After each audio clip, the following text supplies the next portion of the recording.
Welcome back guys. आज हम statistical function का पार्ट सेकंड स्टार्ट करेंगे और लगभग इसके अंदर हमारे 6 फंक्शंस होंगे। उन 6 फंक्शंस को हम स्टैटिक्स के कैसे यूज़ करना है वो आपको विद प्रैक्टिकल्स हमसे बताएंगे। सबसे पहले किसी भी फंक्शंस को करने के लिए, जैसे मैं अपनी हमेशा हर वीडियो में कहता हूँ, उसके लिए हमें एक डेटा तैयार करना होता है और डेटा तैयार करने के बाद ही हम किसी भी फंक्शन को परफॉर्म कर सकते हैं। तो जैसा कि आप देख रहे हैं कि हमारा जो डेटा है वो रेडी है और पार्ट 2 हमने ऑलरेडी आपके सामने स्क्रीन में लिखा हुआ है, ठीक है, क्योंकि हमारा स्टैटिक्स का पार्ट 1 ऑलरेडी कंप्लीट हो चुका है। हम पहले ऑलरेडी वीडियो अपलोड कर चुके हैं और इसको आगे देखने के लिए आपको पार्ट 2 को आगे कंटिन्यू आपको करना है। तो सबसे पहले आपको क्या करना पड़ेगा, ये डेटा बनाना पड़ेगा। उस डेटा में आपको क्या करना है, सबसे पहले आपको सीरियल नंबर देना है, सीरियल नंबर के बाद सब्जेक्ट्स देना है, क्वांटिटी देना है, कॉस्ट देना है, डिस्काउंट देना है, टोटल देना है एंड रिवेन्यू देना है। यानी कि ये सारे के सारे एलिमेंट्स आपको पहले टाइप करने पड़ेंगे एंड टाइप करने के बाद जो है इनके अंदर जो डेटा है वो डेटा को आपको मेंशन करना पड़ेगा एंड आफ्टर दैट ही आप फॉर्मूले को कर पाएंगे।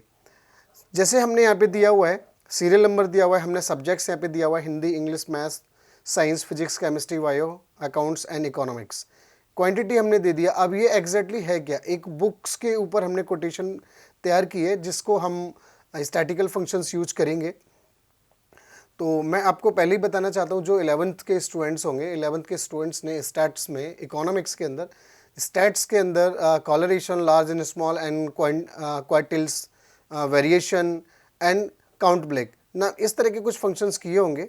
ओके, और इन फंक्शंस को आप एक्सेल सीट पे नहीं किया होगा, बल्कि आपने मैनुअली किया होगा। तो मैनुअली अगर हम बात करें तो इनके फॉर्मूले अलग हैं, बट एक्सेल में थोड़ा और भी इजी बन जाता है इनको आइडेंटिफाई करने के लिए। इसीलिए हमने यहाँ पे क्या करा, एक डेटा तैयार किया और डेटा के अंदर हमने कुछ फंक्शंस फॉलो करने हैं। जैसे आपने देखा होगा, क्वांटिटी हमने बुक्स की अलग अलग दे दी। हिंदी की बुक्स की क्वांटिटी अलग है, इंग्लिश की अलग है, मैथ्स की अलग है, साइंस की अलग है, फिजिक्स की अलग है एंड केमिस्ट्री की अलग है। तो सारे के सारे हमने जो दी हुई है वो टोटली हमारे पास डिफरेंट है। एंड देन कॉस्ट हमने दे दिया। क्वांटिटी हमें इतनी चाहिए थी, कॉस्ट हमने दे दिया। हिंदी की हमें 250 चाहिए थी, इंग्लिश की 180 चाहिए थी, मैथ्स की 420, साइंस की अलग अलग हमने सारा डेटा यहाँ पे दे दिया है। एंड देन हमने क्या करा भाई, बुक्स पे अगर हमें बुक्स लेनी है तो इस पर बुक्स जो पब्लिशर है हमें कितना डिस्काउंट दे रहा है, तो हमने यहाँ पे डिस्काउंट लिख दिया 20% और एक हमने 0 छोड़ दिया क्योंकि हमें एक और नया फंक्शन लगाना है, इसलिए इसको ब्लैंक छोड़ा हुआ है हमने। और अलग अलग हमने परसेंटेज दे दिया हर सब्जेक्ट्स पे अलग अलग, और उनका जो टोटल अमाउंट जो बना हमने इनको क्या करा, कैलकुलेट कर लिया। कैलकुलेट करने के लिए आपको कुछ ज़्यादा नहीं करना, सीधा सीधा सा आपको जो है मल्टीप्लाई करना है। मल्टीप्लाई करो या सम कर सकते हो, लेकिन मल्टीप्लाई अगर यूज़ करोगे तो ज़्यादा बेहतर रहेगा।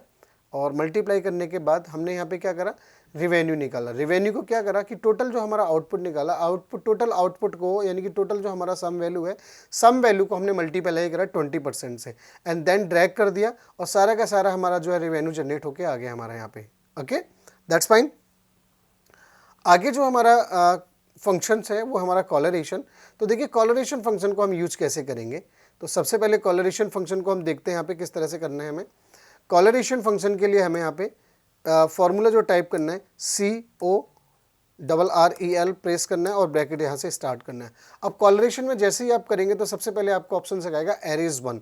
तो एरेज 1 में हमने क्या करा, परसेंटेज को सिलेक्शन कर लिया। क्या कर लिया हमने, परसेंटेज को सिलेक्ट कर लिया। परसेंटेज को सिलेक्ट करने के बाद हमने कॉमा प्रेस करना है और कॉमा के बाद जो है हमें क्या करना है, सेकंड जो हमारा रेवेन्यू वगैरह है, हम उस रेवेन्यू अमाउंट को यहाँ पे क्या कर सकते हैं, सिलेक्ट कर सकते हैं और ब्रैकेट बंद कर देंगे। देन कॉलरेशन अमाउंट हमारा निकल के आएगा। तो आपने देखा कॉलरेशन हमारा यहाँ पे क्या आ रहा है, निगेटिव में आ रहा है, निगेटिव यानी कि -0 में आ रहा है।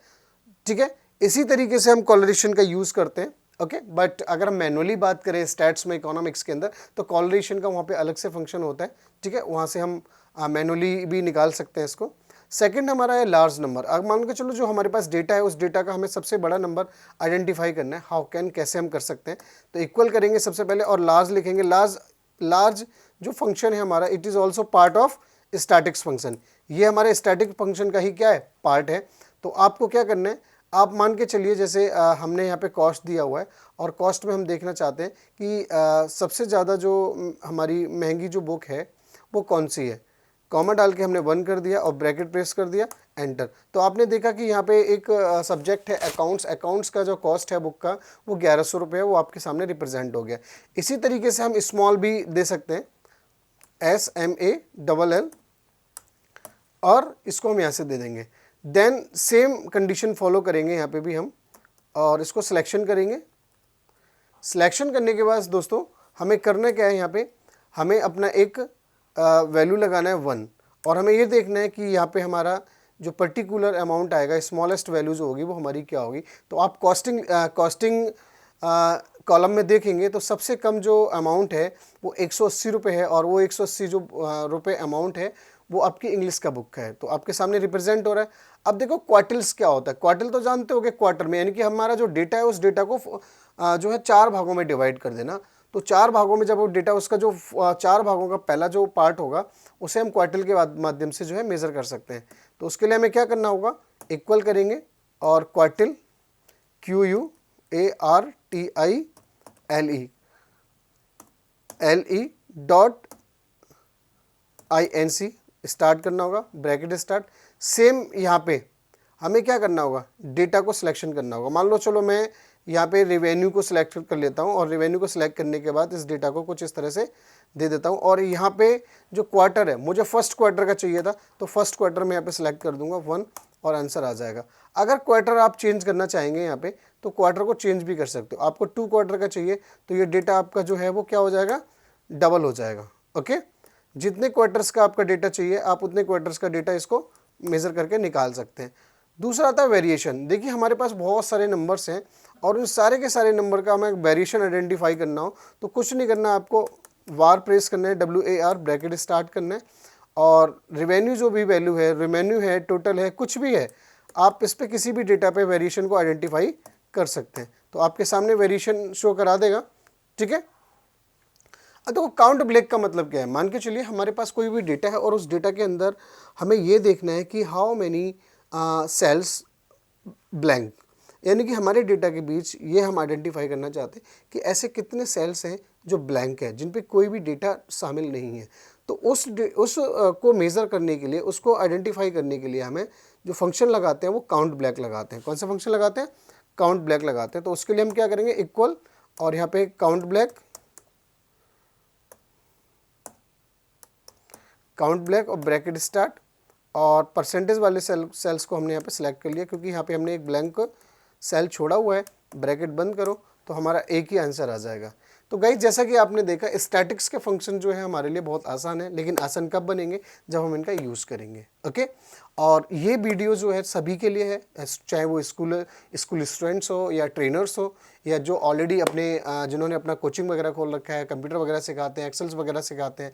तो बच्चों को और ज़्यादा बेहतर बनाने के लिए आप इस वीडियो का सहारा भी ले सकते हैं। ओके, साथ ही साथ गाइस ये जितने भी फंक्शन डायरेक्टली हमने यूज़ किए थे, उन सभी फंक्शंस को अगर आप आइडेंटिफाई करना चाहेंगे तो आपको स्टैटिकल फंक्शंस के अंदर मिल जाएंगे। मोर फंक्शन पे जाएंगे और स्टैटिकल में ये सारे के सारे फंक्शन आपको मिल जाएंगे अगर आप ढूंढेंगे तो। ठीक है, और काफ़ी मज़ेदार है। एक्सेल को अगर बेहतर समझना है तो 2 या 4 या 5 फंक्शंस आने से एक्सेल नहीं आता। अगर एक्सेल को अच्छे से समझना है तो एक्सेल के सारे फंक्शंस क्लियर होना बहुत ज़्यादा ज़रूरी है दोस्तों। साथ ही साथ एक्सेल पे के फंक्शंस को हम 2 तरीके से यूज़ कर सकते हैं, एक छोटे डेटा के साथ और एक बहुत ज़्यादा बड़े डेटा के साथ। वो डिपेंड करता है कि हम उसको कैसे यूज़ करेंगे। लेकिन अगर कोई बिगनर है, और बिगनर को तो सबसे पहले मैं उसको सजेस्ट करूँगा कि वो कुछ छोटा डेटा तैयार करे, उस डेटा के माध्यम से उसका इस्तेमाल करे, और जब वो उसको यूज़ करना सीख जाए तो बड़े डेटा के साथ भी यूज़ कर सकते हैं। जैसे कि हम भी अपनी, अगर आप लोगों की डिमांड रहेगी एक्सेल के कुछ एडवांस फंक्शंस को और बड़ी बड़ी सीट्स पे कराने के लिए, तो उसके लिए भी हम सीट्स अपना जो है वीडियोस वगैरह बनाते रहेंगे। और अगर आपको ये वीडियोस वगैरह हमारी पसंद आ रही है गाइस, तो प्लीज़ लाइक एंड सब्सक्राइब कीजिए।